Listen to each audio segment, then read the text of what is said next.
Hello everyone. सो आज हम लोग सेकेंड लेक्चर करेंगे।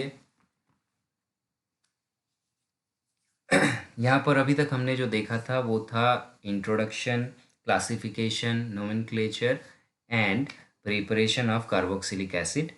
हम लोग प्रिपरेशन को कंटिन्यू करते हैं। लास्ट क्लास हमने लेक्चर यहाँ पर ख़त्म किया था और ये कुछ क्वेश्चंस मैंने दिए थे। अगर आपको याद हो कि हमने पढ़ा है कि हम एमाइड या नाइट्राइल्स अगर हो और इसका अगर हम हाइड्रोलाइसिस करते हैं तो ये कार्बोक्सिलिक एसिड में कन्वर्ट हो जाता है।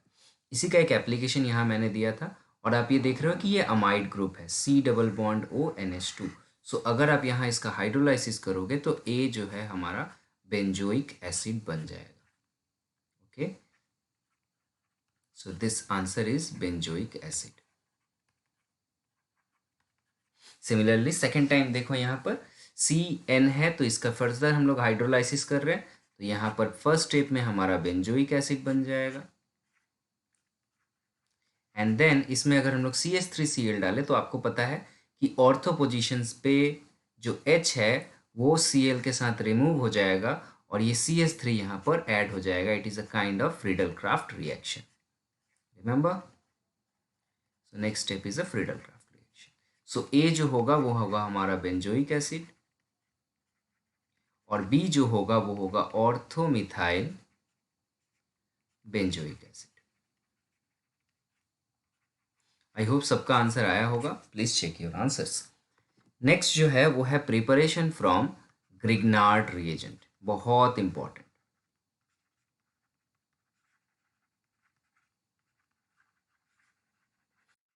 आई होप मैंने हर चैप्टर में आपको बार बार रिपीट किया है कि ग्रिग्नार्ड रिएजेंट से आने वाले प्रॉब्लम ऑटोमेटिकली बहुत बहुत इंपॉर्टेंट हो जाते हैं क्योंकि हर चैप्टर में है भाई।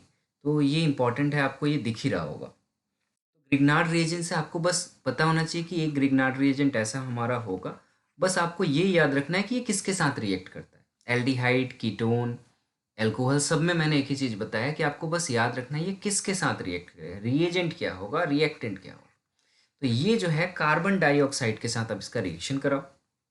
मैंने CO2 को ऐसे लिखा है और हमेशा ग्रिग्नार्ड रिएजेंट जो होता है वो ड्राई ईथर मीडियम में होता है, कभी भी वेट कंडीशन में नहीं किया जा सकता क्योंकि एक्सप्लोड कर जाएगा। ठीक है, एक्सप्लोसिव होता है। सो अगर मैं इसको ऐड करता हूँ तो मैंने बताया था कि ये बॉन्ड ब्रेक होता है। बॉन्ड ब्रेक होके MgOX जो है ये ऑक्सीजन के पास जाता है और R जो है वो कार्बन के पास आ जाता है। तो आप इस कंपाउंड को रीअरेंज कर सकते हो कि यहाँ पर ये O हुआ, यहाँ पर MgX चला गया और एक हाथ जो खाली हुआ वहाँ पर R आके बैठ गया। फिर इसको हम लोग आगे ले जाते हैं और यहाँ पर हम लोग हाइड्रोलाइसिस करते हैं water in presence of H+। मैंने वाटर को जानबूझ के ऐसे लिखा है और आपको मैंने बता दिया था कि यहाँ पर ये जो OMgX है, ये MgX जो है ये इस OH को लेकर रिमूव हो जाता है। तो आप यहाँ से जैसे ही MgX के साथ OH को रिमूव करोगे और इस H को उसके जगह बिठाओगे, ये कंपाउंड देखो क्या बन गया।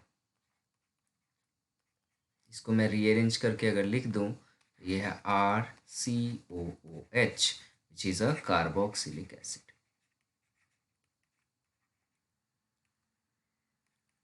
Instead of R, take any alkyl group and do the same reaction.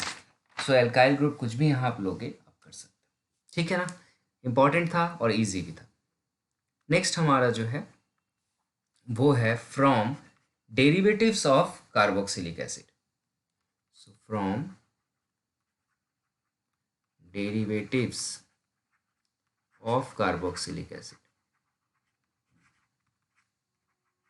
Carboxylic acid के ही डेरिवेटिव से कौन कौन से डेरिवेटिव हो सकते हैं यहाँ पे हम लोग इसको डिटेल में बोलेंगे। तो बोलेंगे bye hydrolysis of acid and chloride and acid anhydride। Acid chloride और एसिड एनहाइड्राइड का अगर हम हाइड्रोलाइसिस करें ना तो बहुत इजीली हम कार्बोक्सिलिक एसिड बना सकते हैं। फॉर एग्जांपल अगर मैं ले रहा हूँ CH3COCl, this is acid chloride. Okay, और इसका अगर आप हाइड्रोलाइसिस करोगे मतलब वाटर एंड H+ डालोगे तो ये सिंपली आपका बन जाएगा CH3COOH प्लस HCl। अगर ये आपको समझ में नहीं आया कैसे हुआ तो मैं इसको ब्रेक करके बता देता हूँ। आप इसको ऐसे लिख लो और वाटर को ऐसे लिख लो, फिर आपको सब कुछ समझ में आ जाएगा कि ये क्या हुआ। यहाँ पर ये Cl इस H के साथ निकल गया और HCl बना दिया और OH उसके जगह बैठ गया है। Very simple but very effective reaction. So this is CH3 C double bond OOH plus HCl. So this is my acid chloride. इसका नाम क्या बोलेंगे हम लोग, 2 कार्बन है तो इथेन ऑयल क्लोराइड, और ये हो जाएगा हमारा इथेनोइक एसिड। नाम बहुत इंपॉर्टेंट है दोस्तों, नाम याद रखना पड़ेगा हमें, नाम लिखना आना चाहिए। तो ये तो हमारा हो गया एसिड क्लोराइड को लेके। इसी तरह हमारा एसिड एनहाइड्राइड का भी हाइड्रोलाइसिस होगा। तो आपको एसिड एनहाइड्राइड का फॉर्मूला आई होप सबको याद है कि 2 कार्बोक्सिलिक एसिड जो होते हैं जब उसमें से वाटर निकल जाता है तो वो कुछ ऐसा दिखता है, 2 मॉलिक्यूल आपस में जुड़ जाते हैं। तो एसिड एनहाइड्राइड है ये। और ये किस एसिड का एनहाइड्राइड है, इथानोइक एसिड का या एसिटिक एसिड का। तो हम इसे कहेंगे एसिटिक एनहाइड्राइड, ठीक है। और इसमें फर्दर आप जैसे ही वाटर डालोगे तो यहाँ पर ध्यान से देखो क्या होगा। यहाँ पर ये बॉन्ड जो है आप इसको यहाँ से तोड़ दो। इसको तोड़ने के बाद ये जो H वाला पार्ट है इसको आप इधर वाले के साथ O के साथ जोड़ दो, और ये जो OH है इसको आप इधर वाले कार्बन के साथ जोड़ दो। तो ज़रा ध्यान से देखो, अगर हम इसे ऐसे ऐड कर दें तो ये हमारा कंपाउंड कैसा दिखेगा। ऊपर एक कंपाउंड है CH3 C double bond O और वहाँ पर गया OH, और नीचे एक कंपाउंड है बन रहा है CH3 C double bond O और यहाँ पर H जुड़ गया। So it is nothing but acetic acid, 2 molecule acetic acid का ही बनेगा। सो ये क्लियर हो जाता है कि हम अगर हाइड्रोलाइसिस करें ना एसिड क्लोराइड और एसिड एनहाइड्राइड का तो हमारा कार्बोक्सिलिक एसिड बनता है। ओके, नेक्स्ट आ जाते हैं फ्रॉम एस्टर्स। सो एस्टर्स भी आप जानते हो ये भी एक डेरिवेटिव ही है फ्रॉम एस्टर्स। एस्टर भी कार्बोक्सिलिक एसिड का ही एक डेरिवेटिव है। तो इससे कैसे बनाएंगे, एक सिंपल सा एग्जांपल लेते हैं। For example CH3 COO C2H5, इसको हम लोग नाम कैसे लिखते हैं, पहले इधर वाले का नाम लिखते हैं। सो इधर 2 कार्बन है तो इथाइल, फिर इधर 2 कार्बन है इसलिए इथेन O8। सो इथाइल इथानोएट है। इसमें हम लोग क्या डालते हैं, कास्टिक डालते हैं NaOH एंड वाटर। देन ये क्या होता है CH3COO Na बनता है, प्लस ये Na जो है, let me right here clearly, this OH part go with this C2H5। ये हमने पढ़ा था अल्कोहल के प्रिपरेशन में भी, अगर आपको याद हो तो, है ना, हमने अल्कोहल के प्रिपरेशन में पढ़ा था। और साथ ही साथ C2H5OH बनता है, अल्कोहल बन गया। ये जो कंपाउंड है ना इसको फर्दर अगर हम लोग थोड़ा सा हाइड्रोलाइसिस कर दें तो ये Na को हटा के H बैठ जाता है। So this is CH3COOH। नाम बहुत ज़रूरी है, मैंने बार बार कहा है। तो दिस इज इथाइल इथानोएट, इसका नाम क्या हो जाएगा, जो भी एसिड है उसके बाद सोडियम लगा है तो मैं बोलूँगा सोडियम, देन एसिटिक एसिड है तो acetate, and then finally we have acetic acid, and this is ethanol. ये मेथड को हम लोग इंडस्ट्रियली यूज करते हैं टू प्रिपेयर अ सोप बनाने के काम में बनाया जाता है, क्योंकि जो साबुन वगैरह होता है they are nothing but sodium और magnesium acetate, sorry carboxylic acid का जो डेरिवेटिव होता है ना, हायर कार्बोक्सिलिक एसिड का, उसी में हम लोग इसको यूज़ करते हैं सोप वगैरह बनाने में। ठीक है, फॉर एग्जांपल अगर कुछ मैं हायर ले लूँ कंपाउंड, आप इसको बना के देखो। फॉर एग्जांपल अगर है CH2 C double bond OR, CH C double bond R, CH2 C double OR, not double bond. ठीक है, इसका नाम आपको मैंने पहले ही बता दिया था, दिस इज ग्लाइसराइड, एक तरह का एस्टर है। और अगर इसमें हम लोग 3NaOH डाल दे in presence of water, then क्या बनेगा हमारा, this is a question mark. इस तरह का एग्जाम में क्वेश्चन आता है, तो आपको पता है कि क्या होता है, ये Na जो है, ये Na यहाँ बैठ जाता है और ये जो R है ये हमारा रिमूव हो जाता है। तो यहाँ पर जो कंपाउंड होगा ये RCOO जो है हमारा, RCOO, ये तीनों Na को लेके निकल जाएंगे और ये 3RCOO Na बना देंगे, प्लस बाकी सारे जगह पे CH2OH, CHOH एंड CH2OH ये बन जाएगा। So this is your glycerol, this is known as glycerol. And then ये हमारा बन गया कार्बोक्सिलिक एसिड। अगर बनाना है इसमें तो आप हाइड्रोलाइसिस कर दोगे, this will be, so this is a very important reaction, kind of reaction, ये एग्जाम में पूछा जा सकता है। लास्ट प्रिपरेशन, लास्ट प्रिपरेशन है फ्रॉम एल्कीन्स, ये हमने क्लास 11 में पढ़ लिया है। So from alkenes,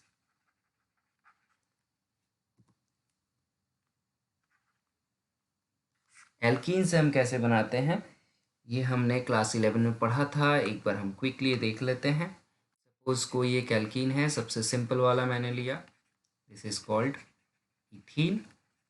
and then यहाँ पर हम लोग लेते हैं carbon monoxide, water, and the reagent is H3PO4 at 400 degrees Celsius. Then what happened, this CO and H2O added inside this और ये बन जाएगा हमारा CH3CH2COOH, propanoic acid. This step is used for increase carbon chain.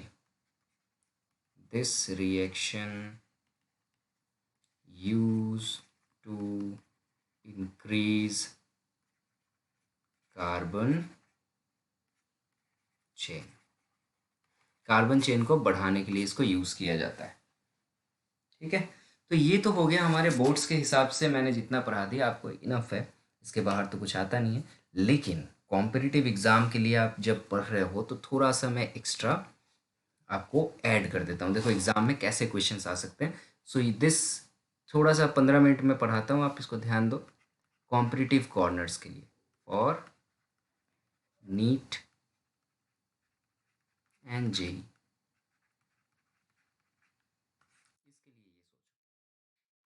साथ में board में भी काम में आएगा। सो अगर मैं आपको कहूँ कि इसका अलग अलग और भी रिएक्शन होता है, जैसे कि कोच रिएक्शन। अच्छा, अभी जो हमने देखा था फ्रॉम एल्कीन, आ गया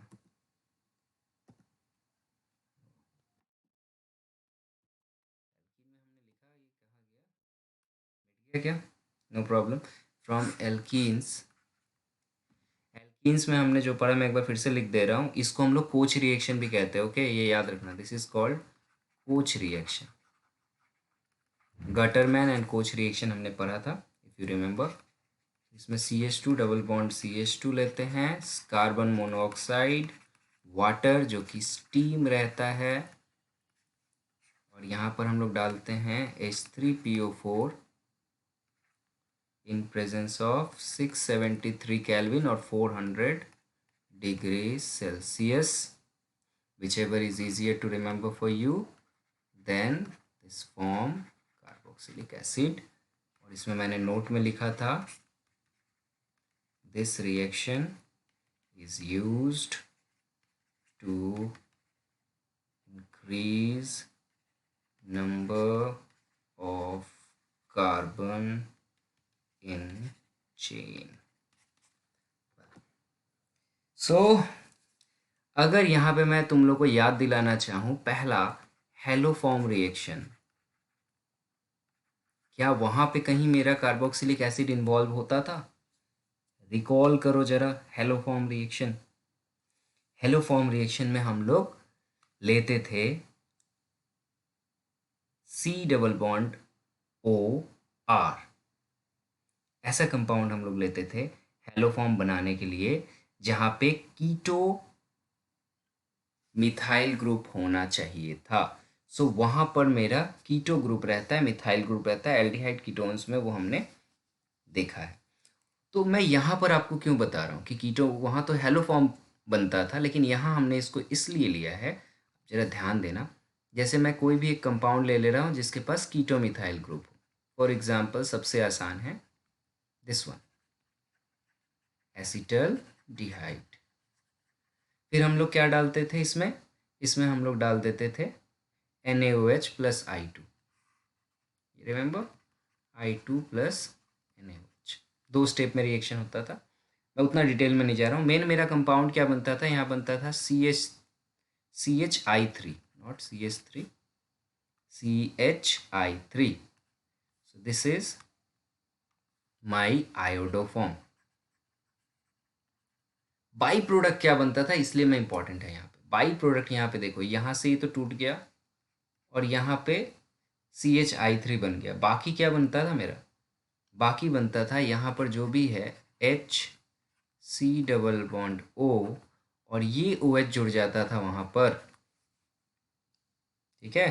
तो एक्चुअली में H जुड़ना चाहिए, लेकिन ये Na बैठ जाता था, तो मैं एक स्टेप यहाँ पीछे चला आता हूँ, यहाँ पर Na बैठ जाता था, तो सोडियम जो है मेरा कंपाउंड बन जाता था। तो दिस इज सोडियम फॉर्मेट। और आपको पता है कि अगर फॉर्मेट हो किसी भी चीज़ का, एसीटेट हो, तो वहाँ पर मैं वाटर डाल के जैसे ही हाइड्रोलाइसिस करूँगा, ये कार्बोक्सिलिक एसिड में कन्वर्ट हो जाएगा।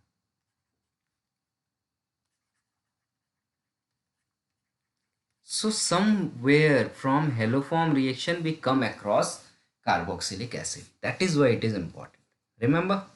समझ में आया? ये मैंने क्यों घुमा फिरा के बताया, रिवीजन भी हो रहा है हमारा साथ में, ठीक है। उसके बाद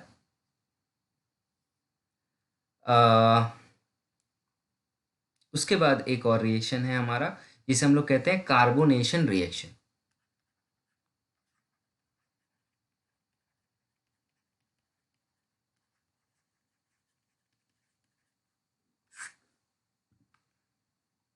कार्बोनेशन रिएक्शन क्या है?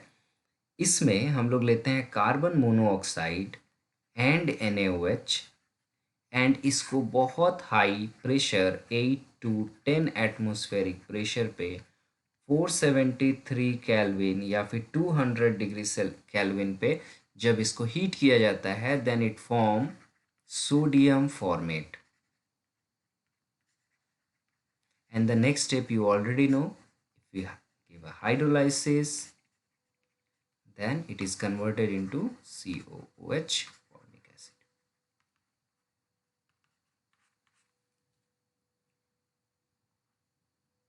ठीक है, तो ये एक और इम्पॉर्टेंट हो सकता है रिएक्शन पॉइंट ऑफ व्यू से। इसके अलावा अगर मैं ऑर्गेनिक कंपाउंड में चला जाऊँ, एरोमेटिक्स कंपाउंड में, तो उसके लिए भी अब कुछ याद होना चाहिए आपको। जैसे कि अभी मैंने पढ़ाया था, अगर टॉलुइन हो तो इससे हम कैसे जा सकते हैं? क्लियरली ऑक्सीडेशन करते हैं हम लोग इसका। सो KMnO4 लेते हैं in presence of some acid और सम बेस, ठीक है। So this is a clear cut oxidation, and then it is converted into carboxylic acid. अगर एक की जगह दो मॉलिक्यूल हो तो क्या बनेगा? अगर एग्जाम में सपोज क्वेश्चन ऐसा आ गया that it is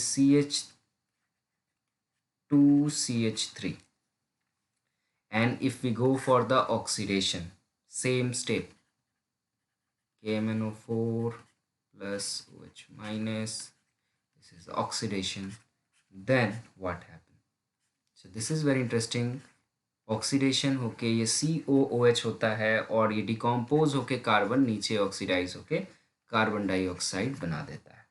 this is very important. But if the compound is like this, अगर इसके दोनों एंड पे दो CH3 हो and again you go for the oxidation, then both the CH3 molecules are oxidized into COOH.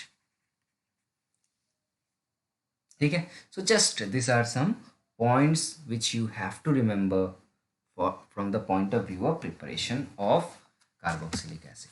Okay, now इसका कुछ physical property से questions आते हैं।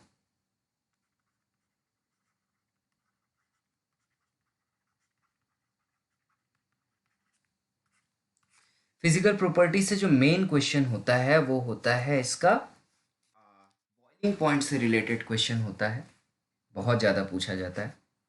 बाकी तो आप इसका कलर कैसा होता है, स्मेल कैसा होता है, मिसेबल होता है या इमिसेबल होता है, ये सारी चीज़ें आप बता सकते हो। तो पहला जो मैं क्वेश्चन बता रहा हूँ फ्रॉम फिजिकल प्रॉपर्टी वो है, मैं बोल सकता हूँ कि the first 4 member of carboxylic acid are freely miscible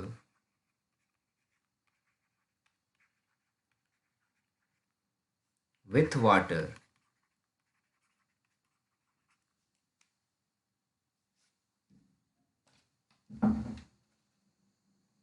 but higher members higher members are, और मैं बोल सकता हूँ हायर मेंबर्स, ठीक नहीं हो रहा है, with water but solubility decrease gradually, but solubility decrease gradually with increase in number of carbon chain. Why? ऐसे क्वेश्चंस पूछे जाते हैं एग्जाम में, कॉन्सेप्चुअल क्वेश्चंस पूछे जाते हैं। बोल रहा है कि पहले 4 मेंबर तो कार्बोक्सिलिक एसिड में आराम से डिसॉल्व हो जाते हैं, लेकिन जैसे जैसे हम आगे जाते हैं उतना ही इसका क्या होता है, सॉल्युबिलिटी डिक्रीज होते चला जाता है ग्रेजुअली। ऐसा क्यों होता है? तो भाई साहब आपको मैंने क्या कहा, बॉइलिंग पॉइंट हो या फिर सॉल्युबिलिटी हो, आंसर आपका जो होगा वो होगा फ्रॉम हाइड्रोजन बॉन्डिंग। कोई भी चीज़ अगर सॉल्युबल होता है तो सो यहाँ तुम लोग बोलोगे फर्स्ट और लोअर मेंबर्स और हायर मेंबर, ऐसे हम लोग बोल सकते हैं कि lower members of carboxylic acid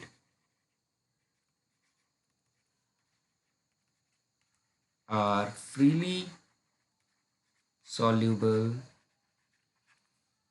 in water due to hydrogen bonding. Hydrogen bonding के वजह से होता है। इसके नीचे अगर आप लोग बना दोगे तो ये और भी अच्छा लगेगा। कार्बोक्सिलिक एसिड लो, ऐसे लिखो, वाटर का 2 molecule low,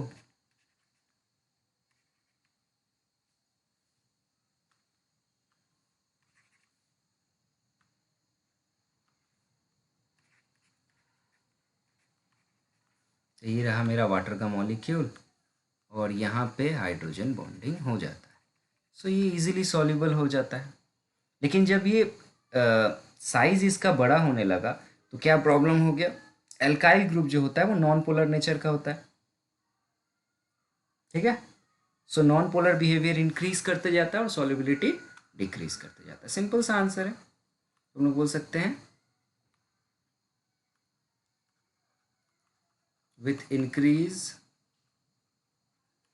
in number of carbon chain non-polar characteristics of compound increase and hence solubility decrease.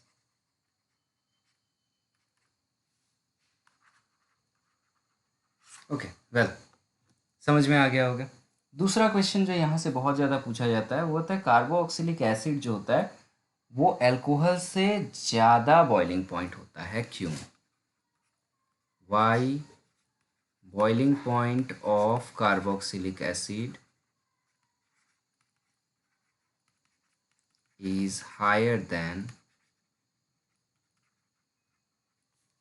corresponding alcohols। Alcohol से ज़्यादा इनका क्यों होता है? मैंने ये आपको लास्ट चैप्टर में डिटेल में पढ़ाया था। This is due to hydrogen bond is present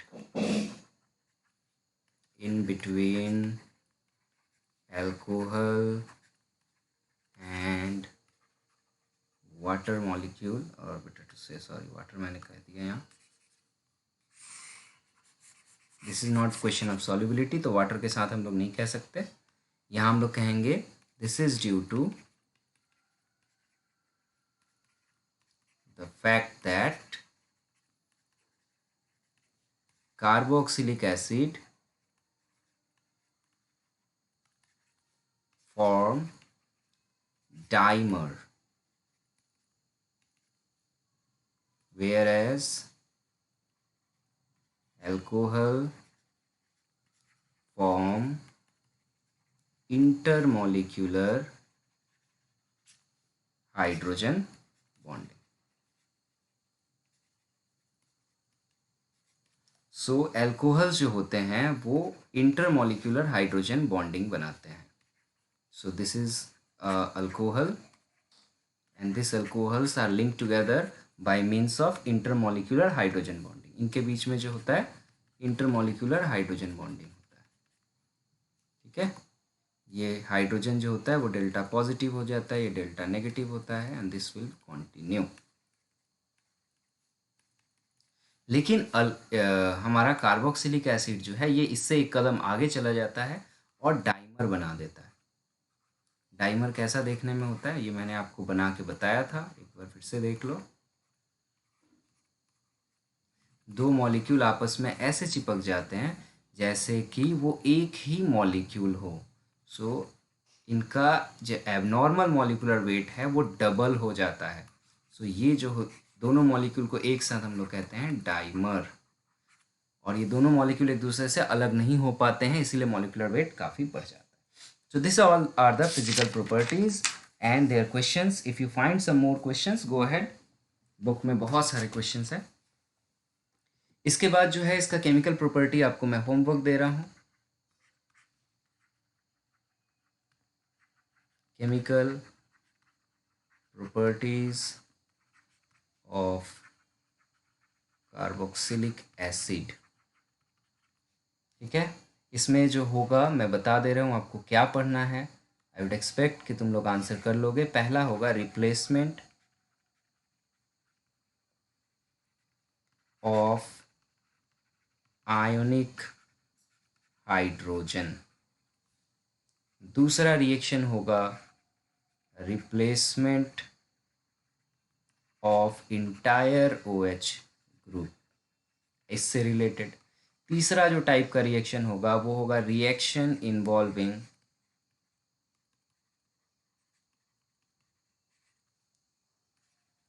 कार्बोऑक्सिल part.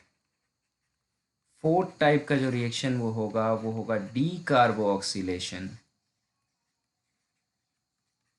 And the last type of reaction जो होगा वो होगा replacement of H atom of alkyl.